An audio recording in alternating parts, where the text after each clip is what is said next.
We're making a parrot today.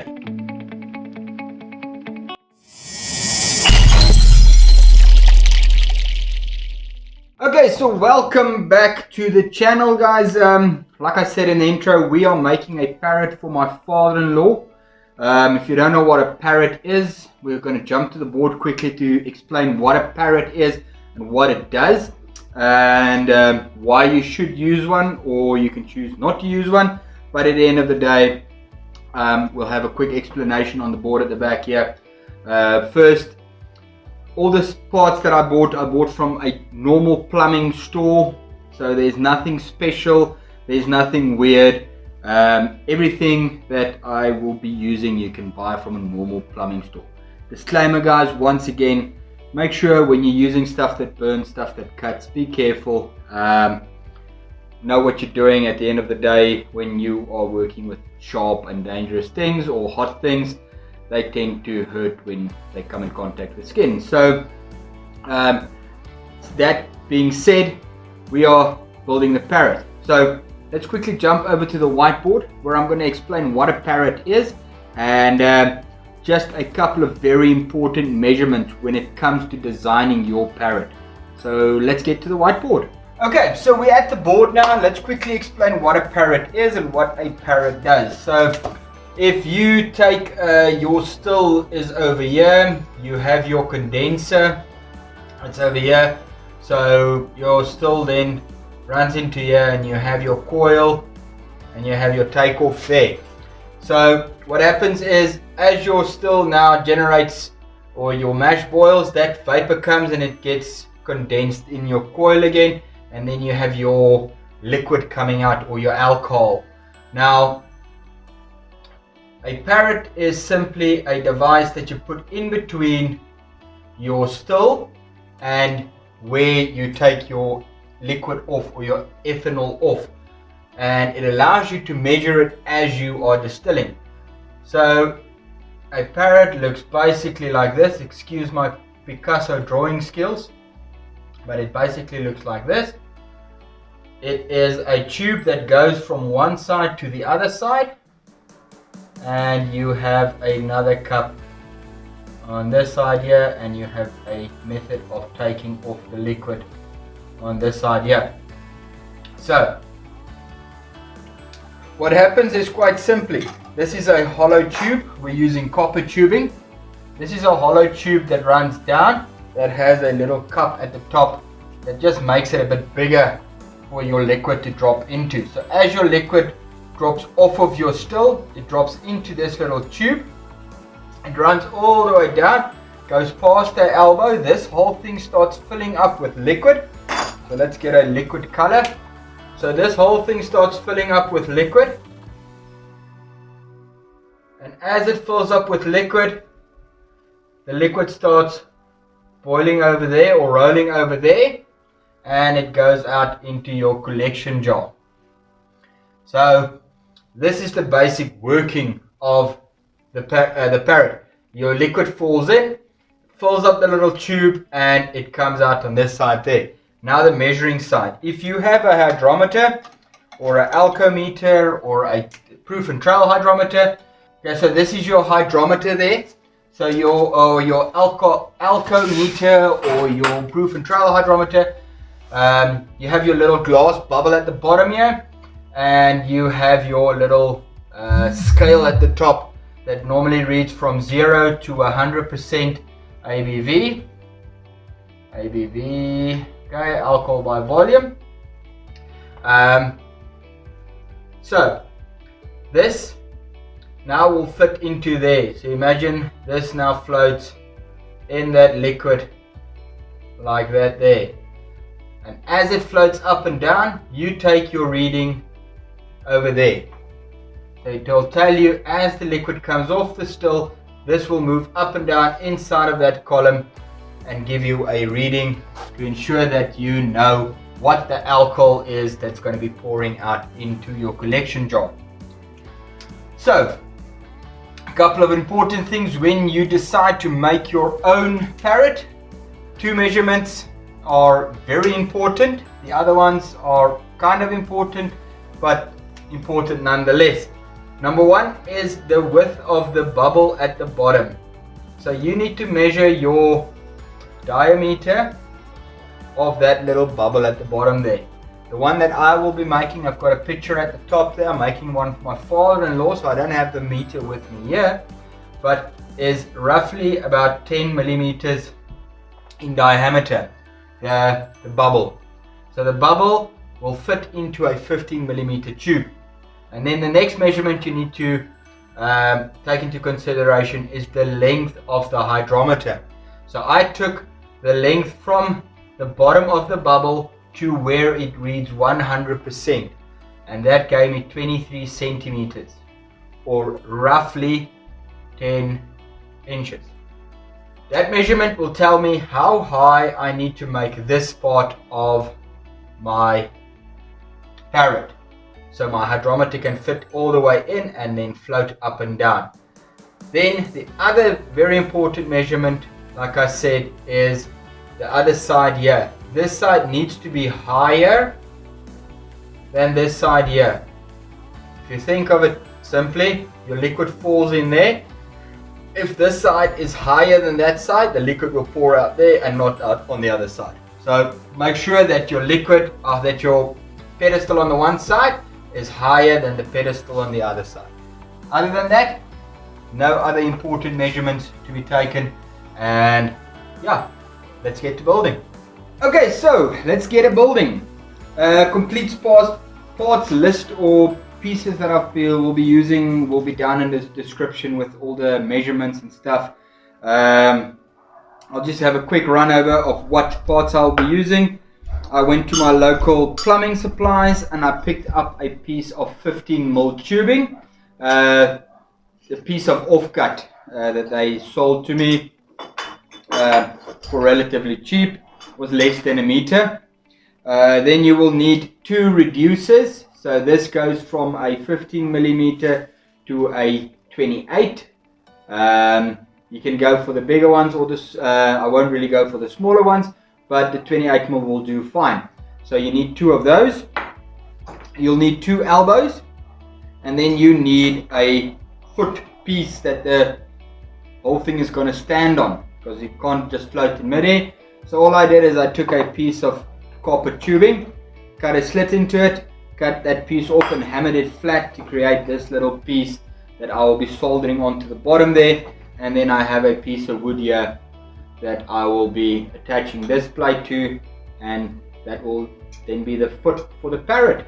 Right, so let's get building. A little tip for soldering: make sure that all your joints are clean. This is really important when you're doing soldering, to ensure that all your joints are clean, so that the solder actually has something to stick to, and if the metal is dirty, they won't stick to each other so nicely. So get a piece of sandpaper and just sand the inside and outside of all the pieces to ensure that you have good contact. I pre-sand everything before I start, so I don't have to sand anything again as I move along.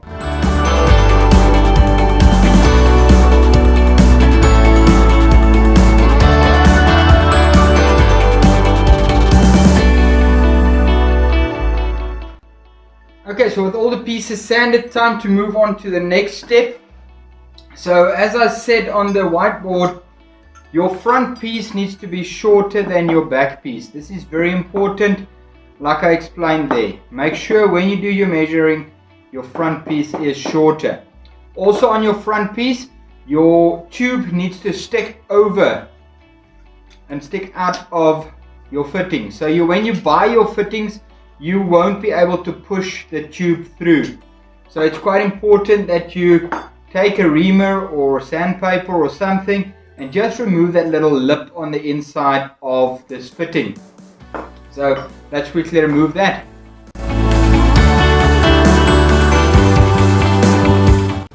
Okay, so with that little lip removed now, this will slide up and down quite easily on this little tube. So with that done, time to move on to the next part.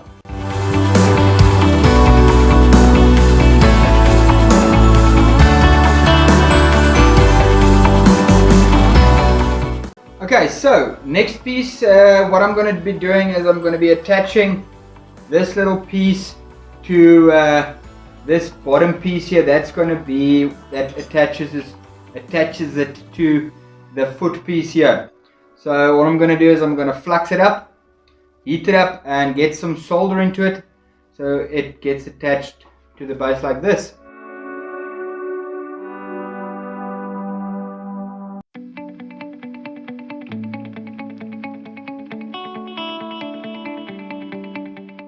Okay, so that's why I have gloves, so I can move quickly between pieces. So next up is to attach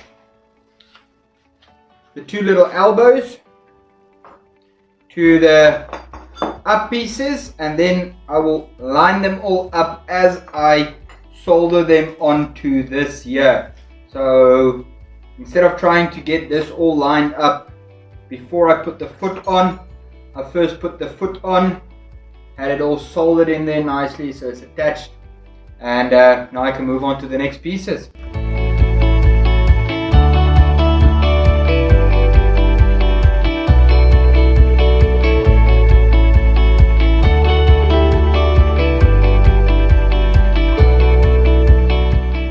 Okay, so just a quick close-up of how this fits together and how you want to align it is you want this piece to stick above this little cup here just by a little bit, not a lot, just a little tiny bit.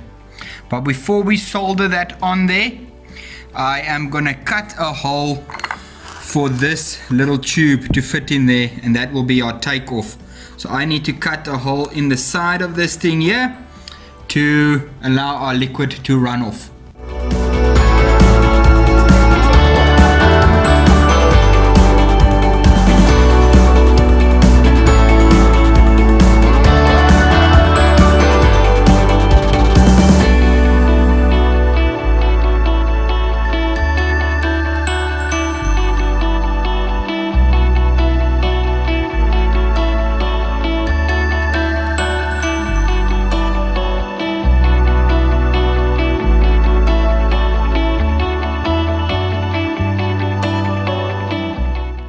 Okay, so we've now made a hole.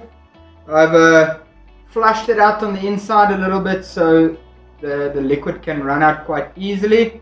And now I'm going to flux it all up and then get it soldered into place.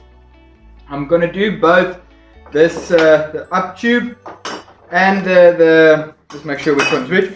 I'm going to do both of them at the same time so I don't have to heat up the fitting twice and run the risk of losing the solder on this side. So what I'm going to do is I'm going to get this piece lined up, make sure that your takeoff point points away from your elbow. So if you're going to do it, make sure your elbow is pointing this way and the point that's going to take off is pointing this way. Cool.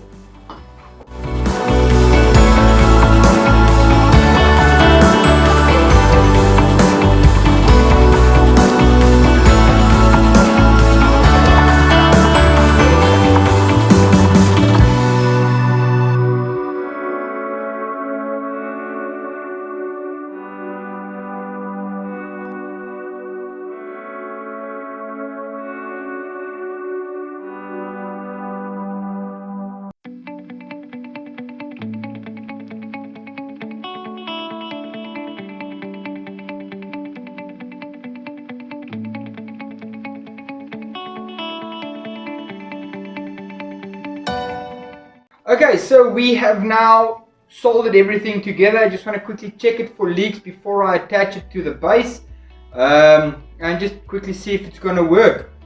So I'm going to pour water, simulating the still running in the top here, and we'll see what happens if everything flows out like it should.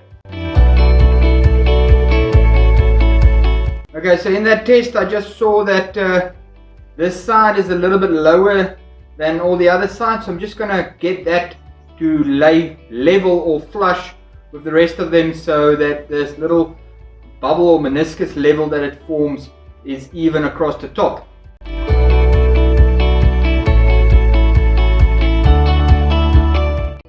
Okay, Okay, that should do it. Let's check if it does it now. If it's all okay.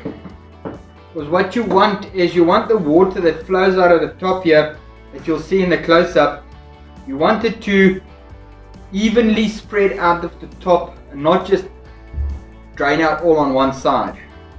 Okay, so as you can see there, as this liquid starts pouring in, it evenly comes out of the top there and it drops out and it comes out of the bottom there. So if you're pulling off your still at this speed, there's something wrong. So generally it will be nice and slow.